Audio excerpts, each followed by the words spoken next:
Justin Handley. I enjoy so much talking to musical creatives. Justin's got a really, really cool story.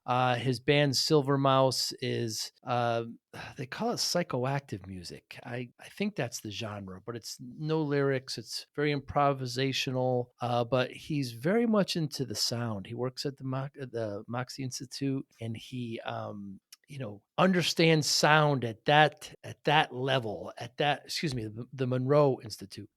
He enjoys sound at a very different level than most, and his approach is unique, very unique. I opened the conversation with Bill and Ted's Excellent Adventure. I'm not sure if you know the movie, but it made a profound kind of pivot in his life, that I know you'll find interesting.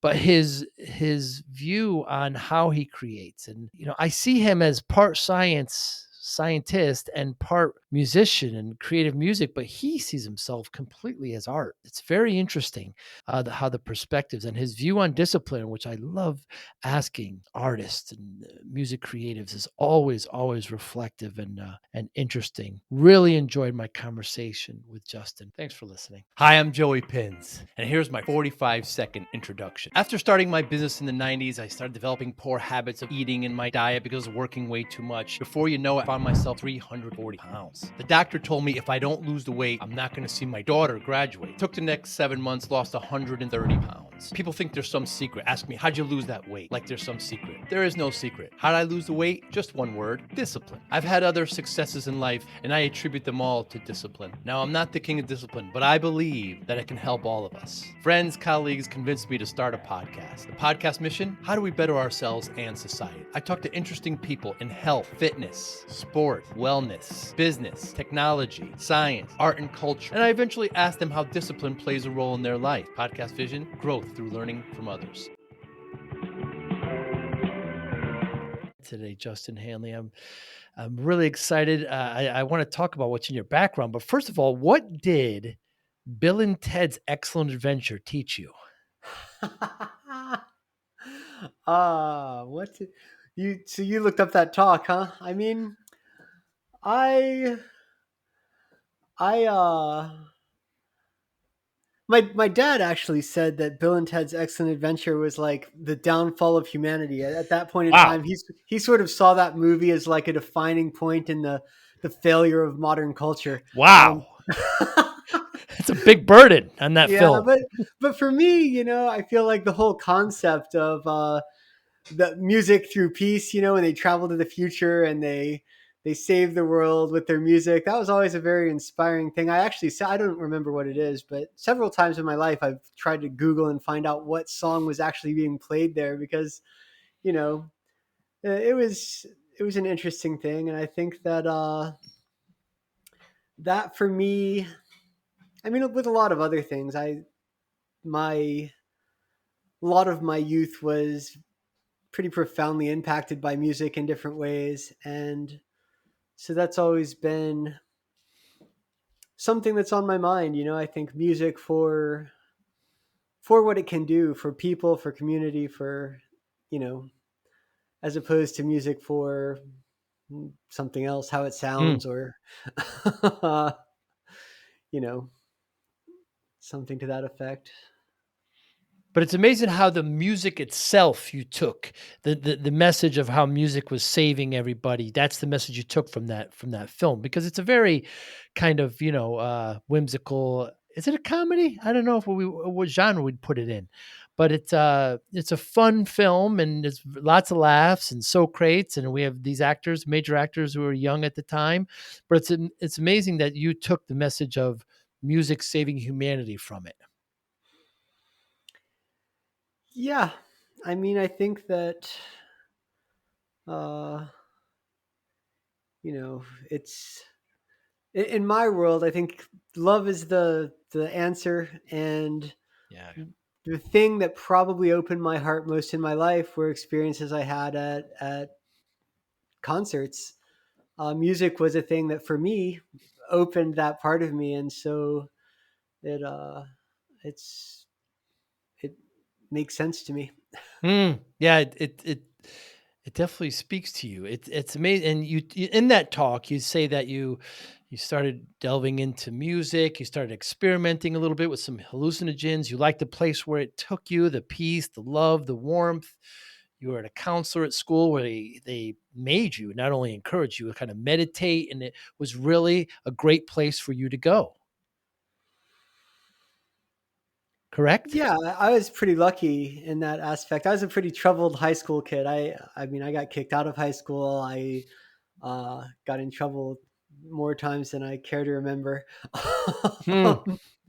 and but I did get forced to go see a counselor at one point, and he was amazing. And I think that the meditation, that was strong, but also for me, he told me to read this book, Be Here Now, by Ram Dass. And that was a really interesting thing for me at that point in my life, where it was the first time that I noticed I don't know what you would call that.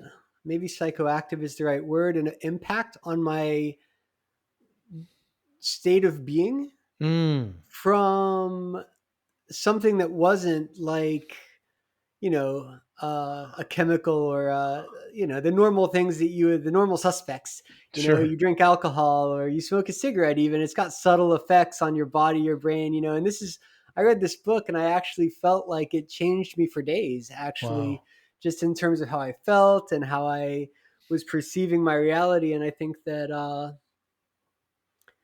that was definitely a turning point for me. I spent a lot of the rest of my high school career kind of looking into comparative religion and the mystical sects of the world, and doing just a lot of looking into I guess consciousness, what it is to experience, what it is to be here. And um, Are yeah, you a forever learner? I am a forever learner. Yeah.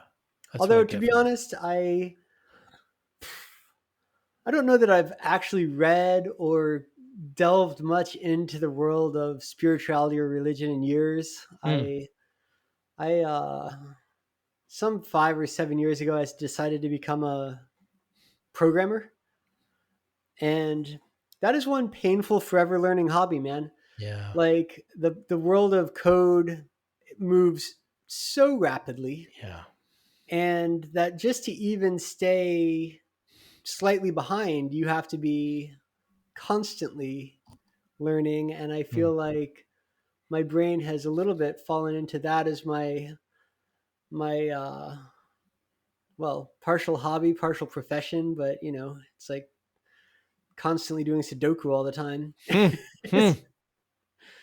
um, but yeah, I definitely am an inquisitive person. I mean, also, uh, a few years ago, I started working at the Monroe Institute, and they work with brainwave entrainment audio. And I went pretty deep there on research and proof, and trying to understand what exactly was happening. We did quite a few studies that were, you know, uh, attempting to uncover. There's a lot of evidential proof, like you can show that your brain waves change, but nobody really knows what that means. Mm. So I can say, oh, if I play this sound, your brain will do this, but nobody can say when your brain does this, this is what you experience. Mm. And so we were starting to try to connect those dots, and I also went down that rabbit hole of learning how to calculate statistical significance, and like audience sizes, and how to calculate how many people it would take to get a real result from asking questions around things. And so I do feel, yeah, if there's something I want to know, I try to find it out. Hmm. How important is vibration to all our lives? Ah, sorry, what was the last word you said? How important is it to what? How important is vibration to all of our lives? Yeah, that's a great question. um I don't know the answer to that. I mean, the with sound and with what I've been looking into with sound, there's a couple different things, and I think there's a lot of talk. Also, in the sound healing world, there's a lot of misinformation. Like any field, I used to work in alternative health quite a bit, and you know, I am a big believer in alternative health in the fact that things that are not approved by the FDA and big pharma can be super beneficial. Mm, I also know for a fact, because I worked with many people who are completely dishonest, that mm, at some point people will say anything to make a buck. hmm, and and so in any of these worlds, I think you have to be pretty careful, and sound is one of them, because sound healing has become trendy. The solfeggio frequencies is a thing that's trends, and a lot of people talk about it and they have no idea what they're talking about. hmm, um and in fact, in that, in that specific niche, also people call it ancient, they call it this, but it's just something a guy made up in the 70s. It has no foundation in anything. It has no scientific proof. It's a guy's idea. It's an hmm, idea. hmm, Like, and so there's what's real and there's what's not. And so when we've been looking at that, I mean, one of the provable things again is that sound can influence your brain waves. But the thing is that the word frequency is used, hmm, and frequency, uh, well, it doesn't have two meanings. Frequency is one thing, which is how often something occurs. But in music and in sound, there's two types of frequency. There's a beat frequency, which is, like bop, bop, bop, bop. So you've got how often is that beat happening? And, in a lot of music, so your music might be 120 BPM. That's 120 beats per minute. That is the beat frequency of a lot of music out there. Music starts at around maybe 60 beats a minute, goes up to, I don't know, 240 if you're listening to like crazy speed metal. But most of it hangs around the mid hundreds. Is like almost all the music we listen to, and that is what impacts your brain. hmm, So when you're hearing anything, and I don't know if you've seen, there's been a lot of articles recently in Vogue and Wired, and people writing about. Somebody wrote an article about how electronic music, is shown to impact our minds and emotions. Well, it's the same thing. It's a beat frequency, boof, boof, boof. And in electronic music, which has a very present, techno has that beat sometimes, and rock usually has that beat. In a lot of music, you'll get more varied rhythmic quality. I think techno's a easy outlier because you almost always have sort of a driving boop, boop, boop, boop, boop. And it's that repetitive sound that your brain goes to. So your brain basically picks a predominant beat in the environment. And I no, I haven't yet fully understood how this works, and I'm not sure again that anyone does. I've never seen hmm, anyone clearly explain it, but my understanding is that it's very physical, which is your brain hears it, your ears hear it, and they send a signal to your brain. I heard a thing, right? And so that's an electronic impulse. And when that electronic impulse happens regularly, on a steady rhythm, because when I'm talking, it's happening to you, but hmm, it's all over the place, right? It's like it's a lot of different things going on. When you're getting a steady, predominant beat, that electrical impulse transmitting that beat will kind of like the rest of your brain will start to synchronize with it a little and generate impulses. And that's what a brainwave is when you have your brain never produces a single, it's never doing one thing. It's doing a hmm. million things. Brainwaves are when enough neurons are pulsing together that you can measure it electrically. And so that's what's happening there. And there's a lot of different ways to do that, uh, from just all the music in the world, Mm. to using things like binaural beats or isochronic tones or any of the brainwave entrainment technologies to specifically attempt to manipulate that. Um, and to answer your question, because I really went off on a tangent there, I love it. there's also tonal frequency, and tonal frequency is perceived as a pure tone, like wah, and the frequency of that, all sound is a wave. And so that tone, the closer and farther apart those waves are, changes the pitch of your tone. That's tonal frequencies. So when you talk about the solfeggio frequencies, or people say, 432 hertz is a big thing, which is theoretically tuning your instruments a little bit below 440, which is the standard, can have an impact, although that's only ever been evidenced by one study. I won't say proven because it was a pretty shaky study with like 20 people in an apartment in Italy. um, Mm. so there's very little proof that it does anything. But the that's a tonal frequency thing, and that's totally different. And I think that I have not seen any evidence that tonal frequencies have any impact on humans, except in a very loud way when you get into things like vibroacoustic therapy, which is where you actually put people on chairs or mats, or can use sound to vibrate their body, like Hmm. really physical sound, where you're doing that, and also ultrasound, super high pitches. So you can target a cancer tumor with a super high pitched sound and dissolve it in your body, the same way you can do with high frequency light, a laser beam. You can do the same thing with high frequency sound, and people are doing that with some success.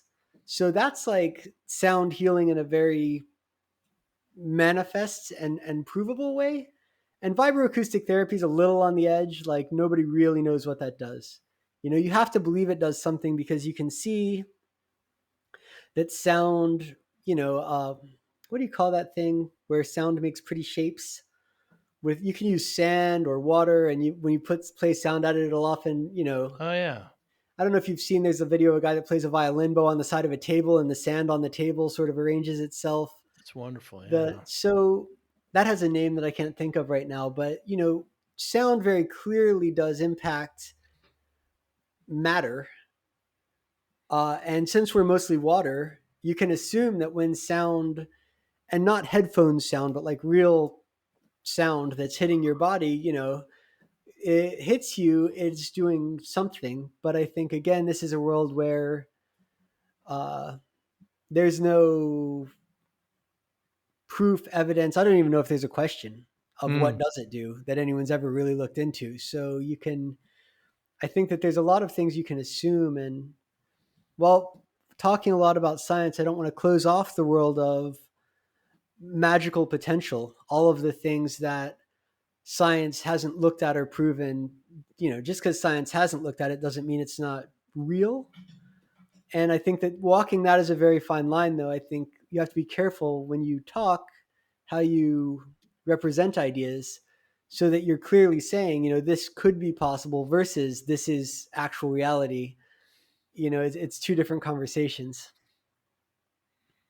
So frequency and sound are all under the vibration umbrella. Frequency, uh, yes. So frequency, I mean, is vibrations always have a frequency. Frequencies can be other things. It's just how often something occurs. The full moon is a frequency. It happens every 28 and a half days. Hmm. You know, the rotation of the earth around the sun is a frequency. It happens once a year. So frequency is just how often something happens. It Mm. just so happens that vibration, so then you've got different kinds of vibration. You've got electromagnetic vibration, which has a frequency. And I'm not an electrical engineer, but it's volts or hertz or amps. One of those things is the frequency of the electricity. One is, I guess, amps is the amplitude. That makes sense. So amplitude is like how loud it is, how present it is. And so that probably means that volts is the frequency. So 120 volts would be 120 hertz frequency. 240 would be a 240 frequency. Don't quote me on this because I'm just making this up, but I'm assuming that about electricity. That is how it is with sound. So in a note, middle A, which is what everybody tunes to, is like, oh, is like 440 hertz. And that's just a tone. And as on a piano, as you move up the octaves, you're doubling it. So the next A up on the piano is 880, and the next A up is 1730, 20. I can't do math. Anyways, 2 times 880. And so on. So you have, and that's the tonal frequency. Beat frequency is how far apart the beats are. So frequency is just how far apart things are. And light is measured that way, sound is measured that way, electricity is measured that way. Hmm. Radio, which is its own, I guess, I don't know where that falls. I think it's its own kind of thing. It's not really light or electricity. Radio waves are measured that way. Justin, Um, what's sentiosonics?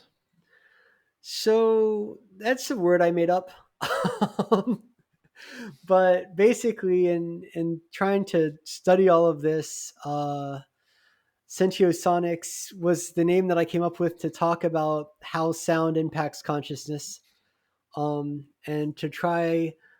Um, I started a website at sentiosonics.com where I started trying to collect the data, the research, the information that's out there, and attempted to put together a resource of accurate information. I haven't really gone there yet because I hate to throw out negative vibes, but at some point I probably will also try to add a bit about misinformation and what what isn't true that's out there. Mm, We do critiques sometimes of articles, like when major articles come out in magazines. Often, uh, I'll write up a critique on what they wrote and what of it is true and what's not, because in the press they like to say big things, and as long as you mm. can interview one person and that one person says it, the press feels like, oh, I'll say that too. And suddenly you have uh just myths around it. And I yeah so but anyway, the word sentiosonics came from sentience and sound, and it's just looking at how sound can, you know I use the word sentience because it's not just consciousness. Sentience is sort of our being. And I think Mm, that, again, I'm interested in sound on a lot of levels. I also do think that there is real potential in understanding uh, the tuning of the body, even though nobody does, and anybody that says they know how to do it is making it up. um, like the or let's say intuiting it, right? They are possibly using intuition to um, see how things go, but there's no proof. And in this world, also, proof is hard because what what science would call the placebo effect, that I like to call the power of intention, is incredibly strong. mm, Um, which is, one of the main differences when people say, "Oh, well, you can give someone medicine, but you heal yourself." And I really think that there is a lot to that, which is proven by the placebo effect. I mean, half the medicines the FDA puts out can't be shown to perform above placebo. mm, So they are shown to have a positive impact, but so is giving someone a sugar pill. mm.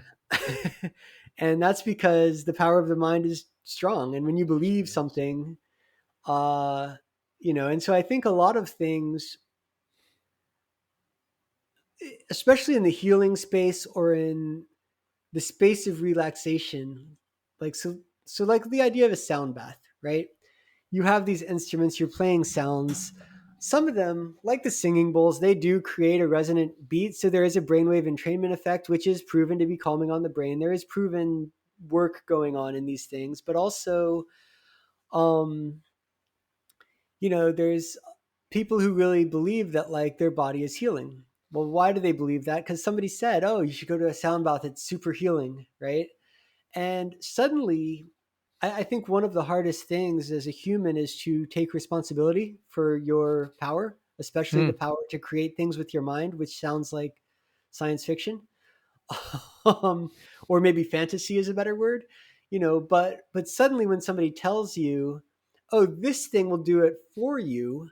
Whether that thing does anything or not, you now believe that you're being given a tool that's going to do something to you. And that Mm. belief enables you to perhaps heal yourself more effectively. Um, I had a friend who, in the very early days of Reiki, which is like a kind of energy work, and, which is among good practitioners very perceptible. Like you can feel at least heat coming out of people's hands, and you can feel impact on your body with good energy workers. Um, and in the early days of training that, they gave them a medallion, and they told them the medallion is what helped them channel the energy of the universe through their body. Hmm. And like 10 years later, they stopped doing that. And, people were like, what about the medallion? And they were like, oh, that was just to help you believe that you could channel the energy of the universe through your body. They don't, there's just a little necklace. Like, and I think that that is, uh, so in this world as well, I think that's one of the tricks with science is with science and sound. If I put you in a room and I'm like, listen to this and tell me what happens, it's very hard not to lead.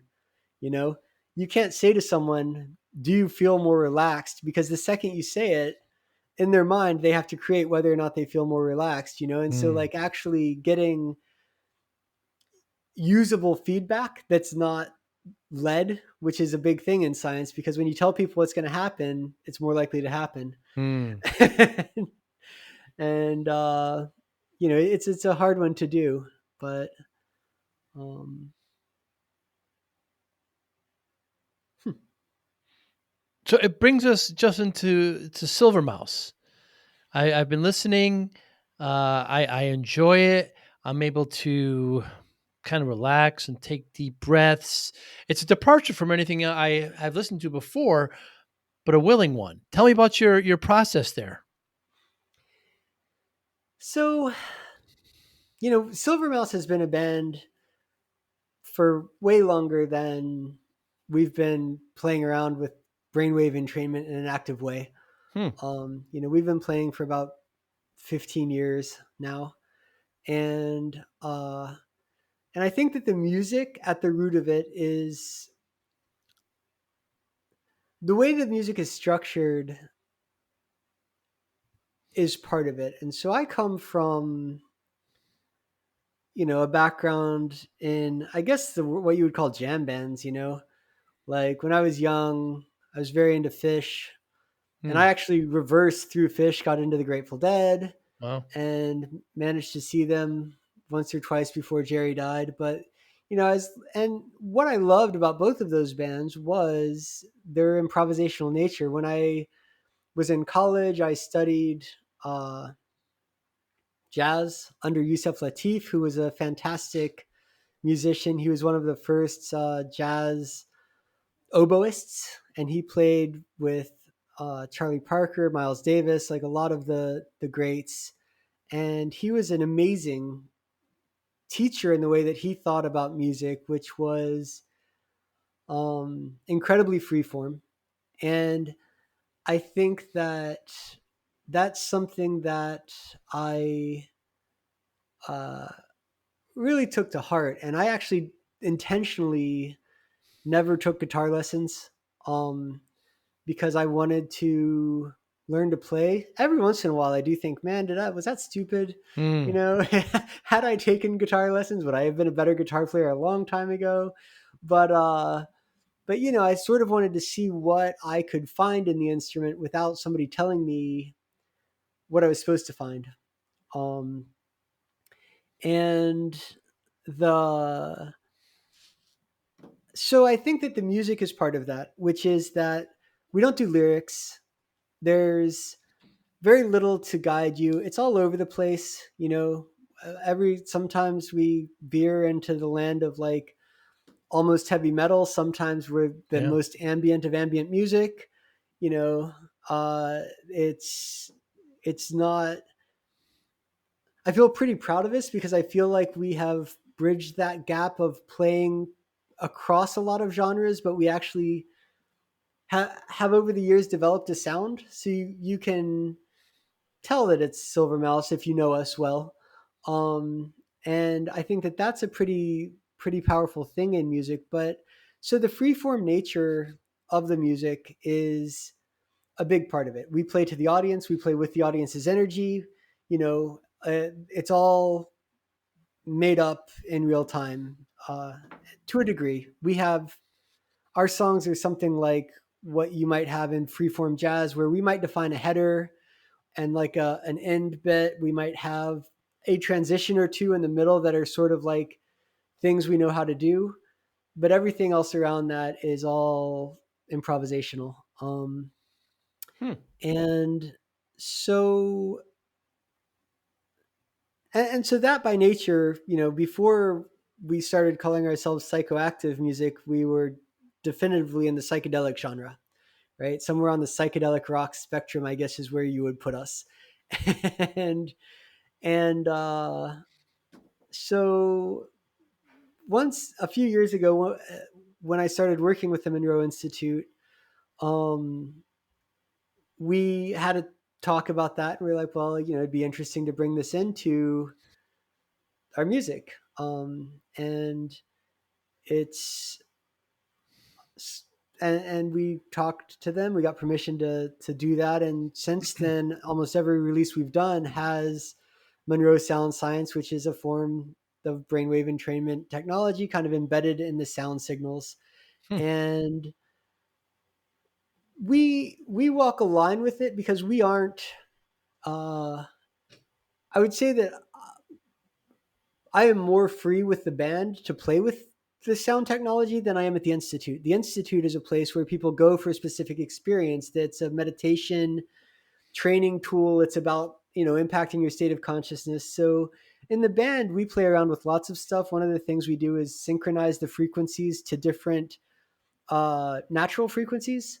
So like the frequency of the full moon, or um, the frequency of the heat of the sun, Hmm. like, and the declination of the sun on a solar equinox, right? And like, so we'll calculate stuff based on numbers that are generated from an instance, or the Schumann resonance, which is again, a whole dangerous hole. If you go down to researching the Schumann resonance, there's a lot of crazy people out there who have crazy thoughts about it, but it is a real thing. um, which is sort of the ambient frequency of electromagnetic radiation in our atmosphere, caused by uh, basically, magnetic frequencies coming in from outer space and then getting trapped in our ionosphere, and they're bouncing back and forth between the Earth and the outer atmosphere. And so that causes a specific frequency of bouncing of the EMFs on Earth.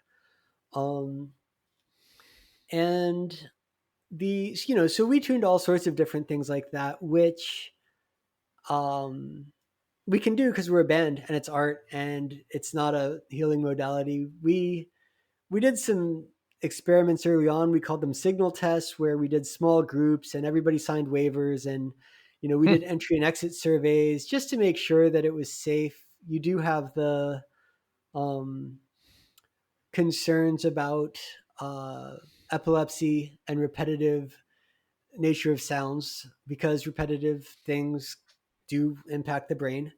But I think that with sound, it's, the risk is so much smaller than a strobe light. Light is a much more powerful entrainment technique in a lot of ways. Um, it's also harder to use and more annoying, and so there's a reason a lot of people use sound instead of light. But I think that in general, if you look at the studies, light definitely has a more profound impact in terms of being able to get your brain to fall in line pretty quickly. Um, so so that's, so our, as a band, what we do, it's hard to say. All of it is really geared towards creating spaces that can be magical or profound for people. We just try to create spaces that people can come and feel free and supported and, loved. And I think that our music is is a part of that, and all of the pieces of it, from having no lyrics, there's no messaging, Right. there's no political bent necessarily, there's no language barrier if you're from a different place. Like it's just sound. And um with the sound science, I'd say with adding the brainwave entrainment signals, one of the things we've noticed, uh one of the most profound differences, which as an artist was very noticeable from the day one when we turned on those signals, is that I think they do induce a sort of meditative type of state. And uh, the conversation with our audience really quickly turned from things like, oh, I like your music, or oh, I don't like your music, which is sort of the conversation with bands, Hmm. to I felt this, or this happened to me, or oh, wow, I really like, I had this whole thing unfold for me, or I realized this. And that was without us prompting or leading it. That's just people walking up after shows and telling us how they feel or asking us questions. And it was a really noticeable break in what was happening with our music and the audience. I think that especially because our music is pretty profoundly strange, like it's not normal, and we also don't have any of the things that people look for, even in so we sit between electronic music and rock, Hmm. but we don't have drops. We don't have the builds that the electronic music world lives for, is like the whole like build it up, boom, boom, boom, boom, boom, and then the drop, and like the whole, and these things, like in classical music, there's structures. You train your brain, and then you get enjoyment when in advance that something's going to happen. You're waiting for it. It builds tension, right? We don't really have a lot of that. We, flow pretty flowingly between everything we do. We very rarely break, drop, or or even, we do have builds. I would say that we do build, but Yeah. often then we Builds. don't peak. We just decline again. Hmm. like and uh So when you're in a situation like that, I feel like having something that just lets you drop into the music a little bit more, like takes your analytical mind away from what's happening, is very helpful for us. And also, as we get older, and as a lot of our audience is not kids, we actually, the bigger we've gotten, the more young people come. But we started with a pretty old, I mean, in fact, we started with a very old audience, which was playing in art galleries in Santa Fe. Hmm. um, is how we did our first few shows, was at art openings in Santa Fe galleries, and that audience skewed pretty up there. But the we've always kind of had an older audience, and I think that as we've gotten bigger, we've gotten more young people to say like, "Oh, I hear something here." But I think that the why was I saying that? Da, da, da. About your audience. I was gonna so the you see there's an improvisational nature you say to your music. So the songs that I listen to on Spotify, Lion's Mane, Brew 42, Twixt, you didn't know where the songs were going to go, but when recording? Or you did? So Uh, typically when we record an album, so all of our albums are recorded live, and all of our live music is improvised. Hmm. Um, there are consistencies. So, for example, if you listen to Brew 42 from Beyond, uh, this week, the week after this, the, the Friday after this Friday. So right now we're in the middle of releasing like a 4-part album from Glastonbury Festival this summer. We played every day of the festival, and day one came out last Friday. Day two is coming out this week. So the Friday next, not this one, but the one following, a version of Brew 42 will come out from Glastonbury this summer. And you could listen to that and compare it to Beyond, and you'll see that it's recognizable. It's in fact probably one of our more structured songs. and that's largely my fault. I That's one of the only songs we have that I wrote. Usually our music starts with my partner Joe, and she'll lay down foundations, which I will then build on. Uh, Brew was something that I have been playing with on guitar for years, and I think because it was written on solo guitar, it has a little more structure than some of our other music. So it's broadly recognizable, but it's also completely different every time we play it. Twixt is not even a song. It was called Twixt because it was a transition between, I think, Mirabelle and Gravity. It's like two songs that do have definition. It was literally just this space in between that we had to put an end to the two real songs, and there was such a long transition that it became its own song. And somehow it got added to a playlist. And at one point in time, it was our most played song on Spotify, which blew my Wow. mind. I was just like, what's even happening here? um, but yeah, so I think that also on SoundCloud, we actually put out all of our live shows. And so if you listen over time, people can have favorite songs. There's enough recognizability, so songs will have, uh, and especially with the electronic underlying part, um, Joe's probably got a palette of about 16 to 30 instruments per song that she works with. um, those instruments remain the same, right? So like the drum beats and the synth sounds that you hear in a specific song will only evolve very slowly. Like maybe in a couple of years, she'll be like, I hate this synth sound, and she'll pull it out and add a different one. But generally those things remain the same. What's happening live is that um, she's live mixing the instruments so that things are, coming in and out. And what's actually this Friday, what's releasing is a great example of this, um, and of the improvisational nature of our music and sometimes the messy nature of our music, where it's three songs that we had a misunderstanding with the set list, and Huh. I played them in a different order than her, you know? So, and it created a new thing. And that's what's being released this Friday is, it was, I think, Lion's Mane and Win Some, Lose Some, and one other song, maybe Existence Experience, that we can't put it's a single 15-minute release because there is no start or end to any song because we were both fading in and out of them completely at random at different times. And, um, Wow. and so I think a lot of it for us is just about listening. It's about, how does it sound? If it sounds good, does the actual, what we're playing make any difference? And There's a great story about Ray Charles.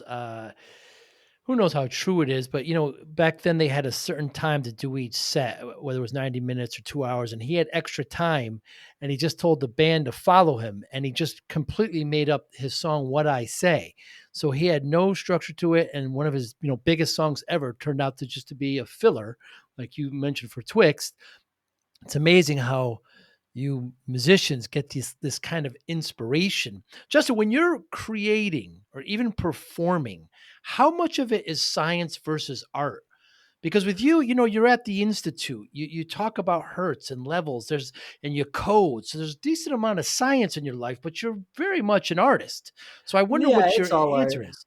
I It's think all the art. science, the science happens in the background behind the scenes. Like, so we create the signal sets that we're going to use for a show uh, beforehand. Hmm. We don't actually. We've talked about this, but unfortunately, there's no. I've looked into building hardware that would give me some big knobs I could turn to like actually manipulate signals live on stage. As it is now, it's all digital, and it's like sitting at a laptop and it's pressing buttons, and it's boring. And I don't. So we don't even, like, when the Monroe Institute releases music, they tune it to the song, which sounds like it makes a lot of sense. I mean, it does make sense, so that the signals are in key with the song, so you don't get a resonant difference. We don't even take time to do that. our signals will be in a single key. That single key will play the entire show. Um, Hmm. and they are normally subtle enough that it doesn't matter. Every once in a while, I do get a phenomena where I feel like I'm playing out of key, but it's because I'm hearing the signals and not hearing what Joe's playing.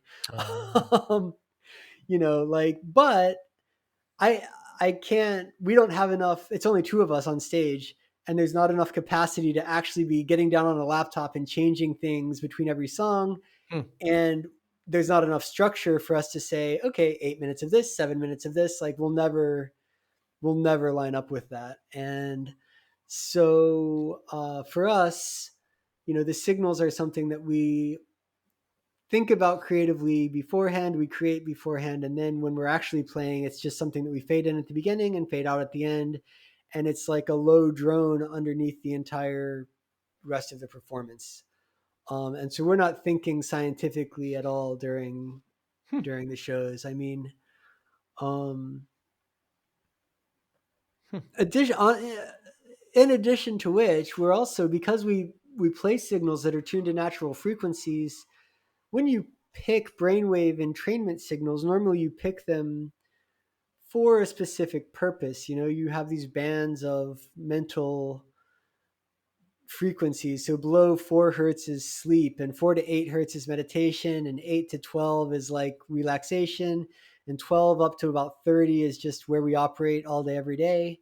That's kind of the range of our normal waking states. And above 30, you get into um, kind of extraordinary states, which can go any direction. Like hyper focus is one, but also intense anxiety, right, operates in those high frequencies. And um, the when we're tuning to something like the frequency of the moon, we're we're choosing general ranges, but it's not as precise as what might be happening at the institute.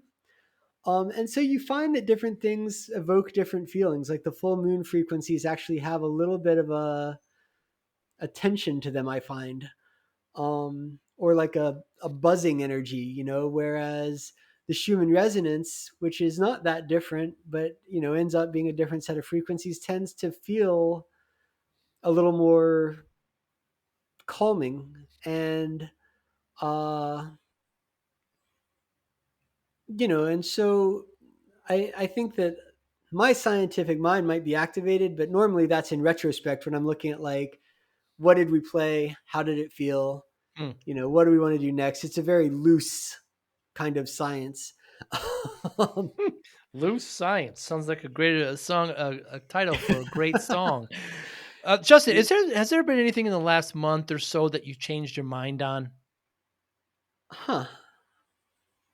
Has there been anything in the last month that I've changed my mind on? Whew.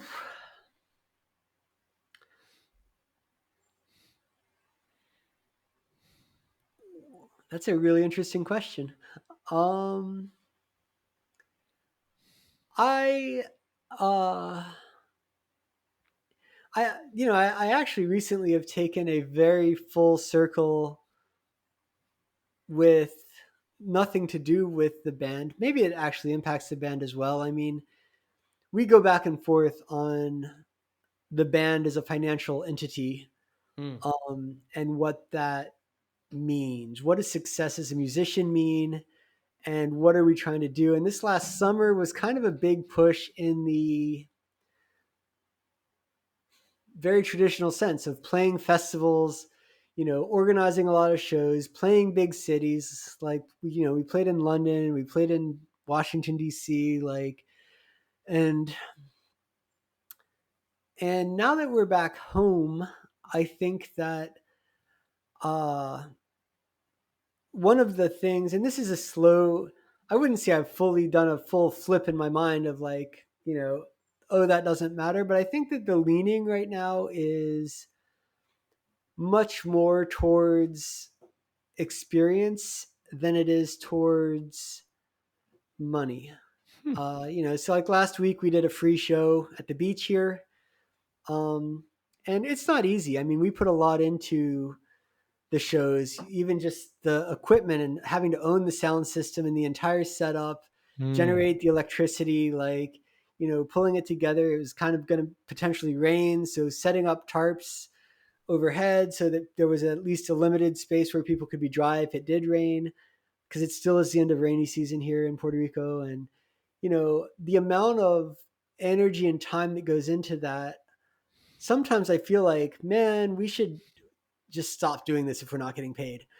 um, mm, and and I think that I'm on the flip side of that right now, where our general feeling is actually this is something the world needs, and mm, it's our passion project, and we've been doing it for 15 years, and we're very fortunate in that way. I mean, uh, do I wish that I was just a rock star and I made $1 million a year and all I ever had to do was play music? Sure, that's a great fantasy. On the flip side of that, I have led a financially stable life. I've got two kids you know who I didn't have to stop playing music for, mm, because I didn't ever have to have that feeling of like, oh, I'm not successful enough financially with my music, because I never really relied on the music to be that source. Like, I started out in experimental theater, actually, which was where and that was definitely a not a financial calling. I got free housing at a theater, and after I'd worked there for about, I don't know, some number of years, I got paid about $500 a month, um, for living expenses. But and we toured uh, internationally, which was super fun. We toured Argentina, we toured Eastern Europe, like, and so I was young. I had a lot of fun doing that. But I think that for me, it's always been about the passion and the performance. So I started a digital marketing agency very early on.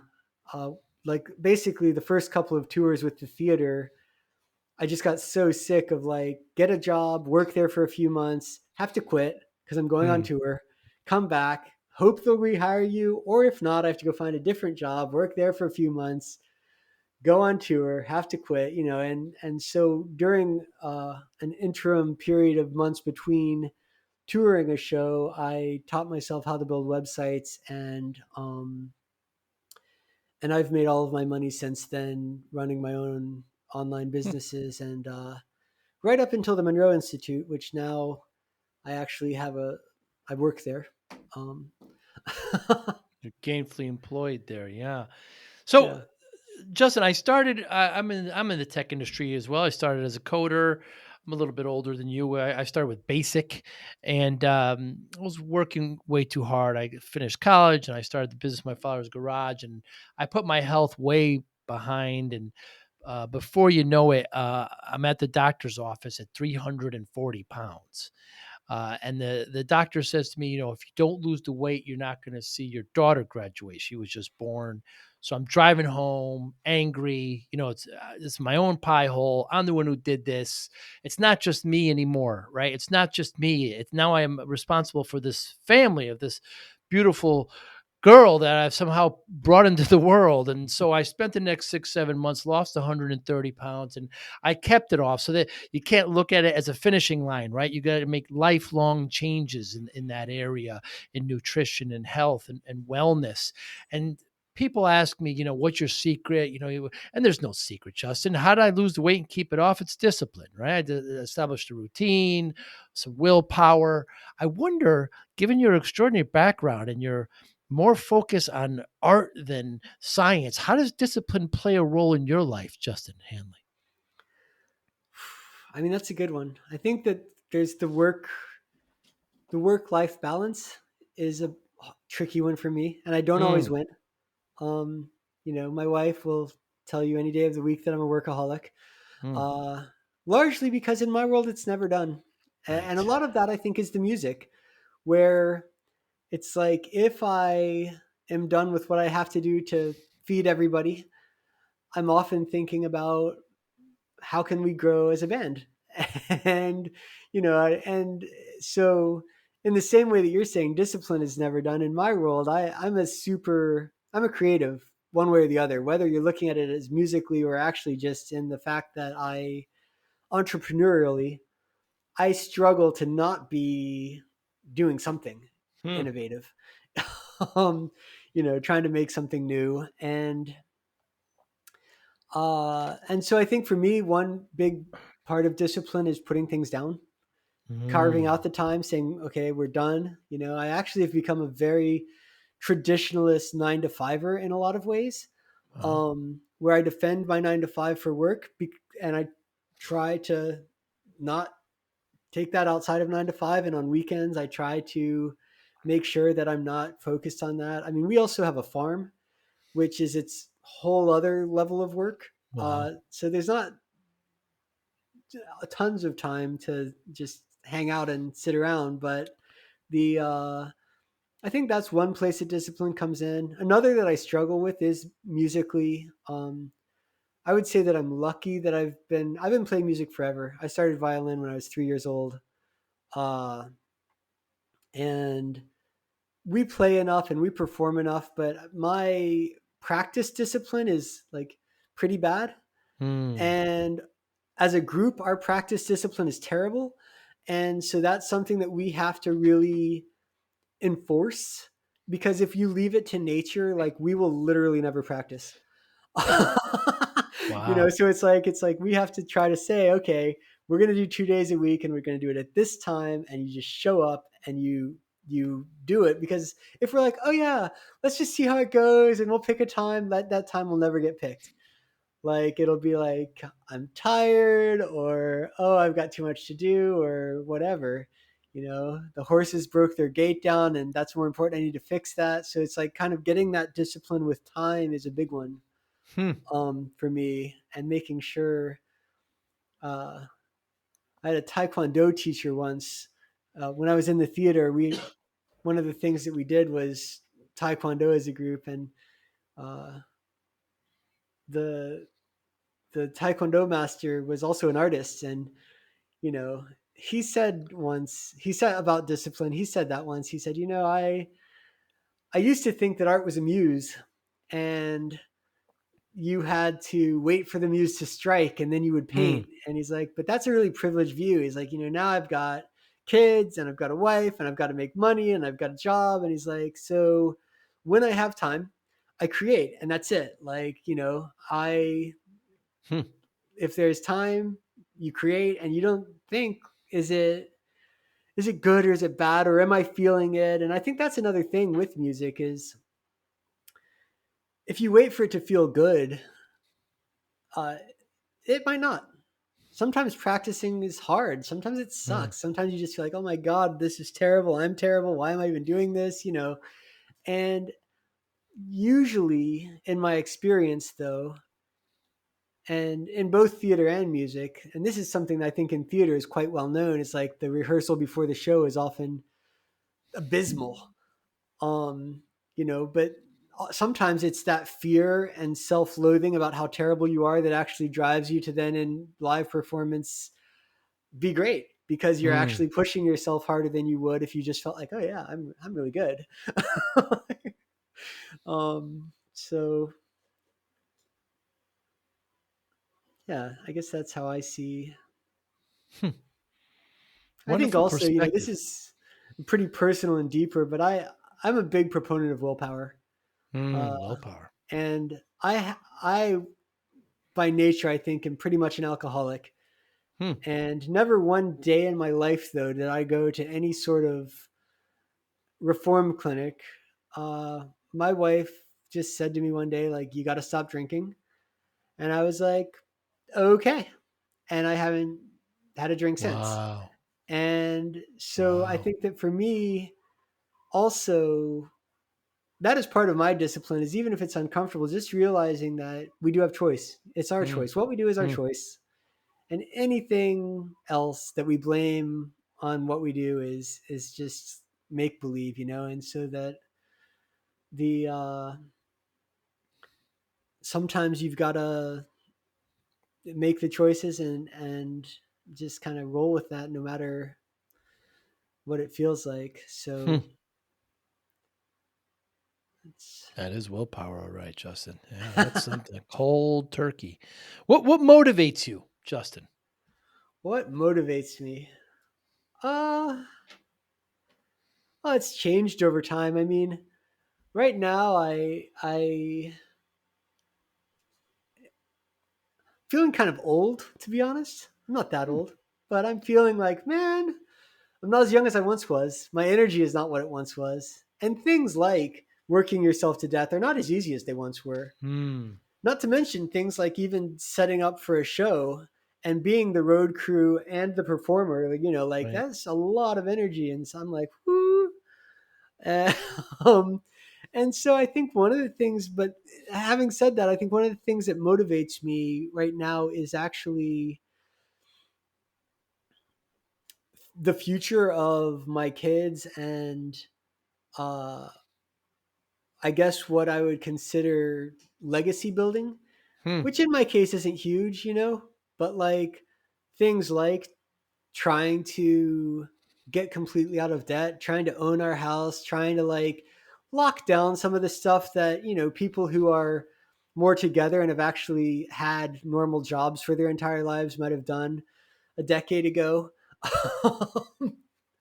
Like trying to kind of do that adulting stuff is one thing that I feel like motivates me. Make sure the kids can go to college where they want to, stuff like that, which I guess is tied into financial motivation and goes back to the conversation about changing minds, which is like how much pressure do I want to put on the music? And I was Hmm. feeling like, oh, I want to put all the pressure on the music. I want to be able to play music. And if we could get up to doing like 1,000 people a night, that would be enough that if we did like, 8 weeks a year on the road, we could still largely have the kids in school, do like 2 weeks in the fall, 2 weeks in the spring, and a 4 week summer, and like not screw things up. And now I'm feeling kind of more like, maybe I should just rely on my job and budgeting and thinking carefully and let the music. There's a fine line with music, it's a creative muse, and at some point, if money gets too involved, you can kill the muse. Yes. um, and so that's one thing. What else motivates me? I mean, I think creating experiences for where people feel joy. I think joy is a big motivator for me. Hmm. Happiness, and both my happiness but also other people's happiness. I think that I feel like that's my motivator in music. I had so much fun at concerts for so many years of my life. I loved going to music and just seeing Hmm. all different kinds of music and uh that's why I play music. I think it's partially for me because I like playing music and I find it fun and fulfilling in a lot of ways, but largely I actually do it because I want to provide an experience like what I got to experience when I was young for other people. I want to give other people that space. I actually struggle now. I don't have as much fun as concerts anymore. I don't go see Really? live music a whole lot. Uh, I I'm not sure what changed in me. Sometimes, unless it's phenomenal, I think I just find it less fun. Hmm. and than I used to. And maybe that's also like, when I was a kid, I was always with lots of friends and stuff. And as you get older, the alternative crowd gets smaller and smaller. Hmm. And and so I feel like I kind of at some point I made this bridge where it became more about, well, can we create what can we create? You know, how can we create spaces where uh, people can come and have an experience? Also, there aren't that many places. I mean, music is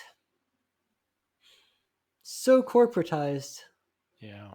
and Live Nation has bought out all the venues and most of the production companies that used to be experimental.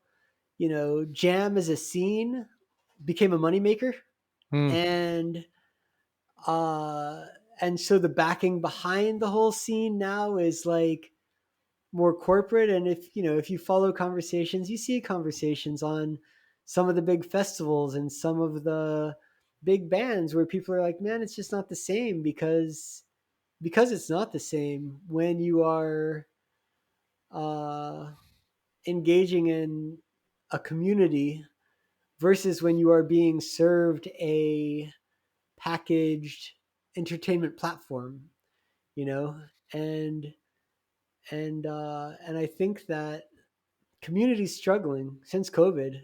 I'm not sure that community is fully recovered. Uh, Whereas the entertainment machine is going stronger than ever. They've gotten Yeah. really good at packaging and serving these like, like the Las Vegas Sphere. Yeah, it's cool, I guess. Is it profound? Is it, I don't know. I've never been there. Maybe it's the most mind blowing thing ever. Can't say. Maybe it's jealousy because I look at that thing and I'm like, wow, that's cool. Like, but Never at the been there same either. time, I feel like it's very different than what we do, which is, gather people often in remote spaces in the rainforests, on farms, in the middle of nature and create unique experiences. It's something I'm not sure is scalable, honestly. Hmm. Yeah, we're gonna have to see because that's very expensive to build, takes a lot of electricity. I haven't been to the sphere as well. Given that all that motivation, those motivational factors, Justin, how do you then measure success? Uh, I guess, I mean, I would say my biggest measure is probably, again, immediately my family. How's everyone feeling? Are they doing well? Are they Hmm. not? Are people struggling? Are people happy? Um, you know, for me, that's a big measure of success in my life. That extends out to a farm, which has a lot of animals, which is a slightly more real metric. Like, are they healthy and alive or are they dead? Hmm. Like uh, the are they well fed? Are they in clean housing? There's like that. So I think for me, a lot of it is about just the tangible, measurable, my immediate surrounding. Uh, how's everything doing? I guess I have a financial component to success. Can I pay for it all?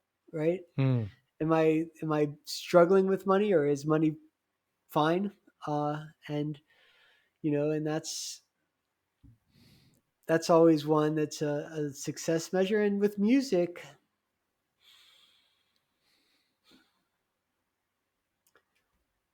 I think that we've actually come to a point with music. It's hard to measure success. Obviously, people saying, "Oh, I had a great time." That to me is success. Oh, this is cool. I like what you do. These, and two people saying that for me is success. Hmm. I you like know, it. and beyond that, I'm not really. We've detached, I think, from measuring success in any traditional terms. I have no illusions that we're going to chart or win a Grammy. I mean, maybe I have a fantasy that we could win a Grammy one day, but it's not on my radar. It's not something that there's not a category. So where are they going to stick it? And that kind of traditional, even to the point of getting booked or invited to festivals or, you know, I think that in a lot of ways, a lot of musicians bang their heads against other people's measurement of are you cool enough? And it feels like high school. It feels like I'm not cool enough. They don't want to invite me. Like, why am I not cool enough? Is my music not good enough? Are we too old? Are we like, what is it? And you get into this really dissociative place. And so I think that for us, success these days is more like, are we able to, yeah, put people in seats? In a lot of ways with music, it's become more like a production company where we run everything. We do our own ticket sales, we do our own advertising, we run all the infrastructure. You know, if there's food, we run that. Like we are fully self-produced, and so our measure of success only comes from do people come and do they like it, Hmm. and do they want us to keep doing it? And you know, that tends to be yes, yes, and yes right now for us, and so that is really our measure of success. I think I have fantasies. It's like, okay, well, hey, I'd love to push this up by, you know, even just 100 people a show. Can we double our size? Can we triple our size? Like, how can you move to bigger audiences? But I think that in a lot of ways, we approach music as an offering where we believe in what we're doing. And we also believe in the impact that it has. And the so it's less about like how was it received than did we put that out there from our purest selves, and if so, like that also I think is a measure of success, and probably the biggest measure of success is how true are we being to our vision, our voice, and ourselves, to do what we want here. um yeah.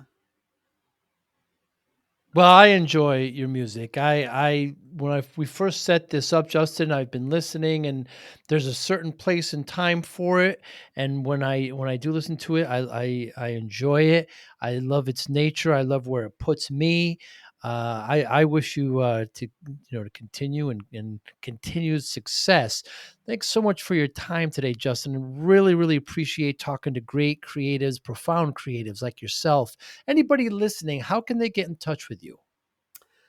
So there's our website, silvermouselive.com. On almost all the socials, we're also Silvermouse Live. uh I think with the exception of YouTube, where we're Silvermouse Music. um, and so those are easy ways. And we're also out there. I mean, not get in touch, but we're on all the streaming platforms.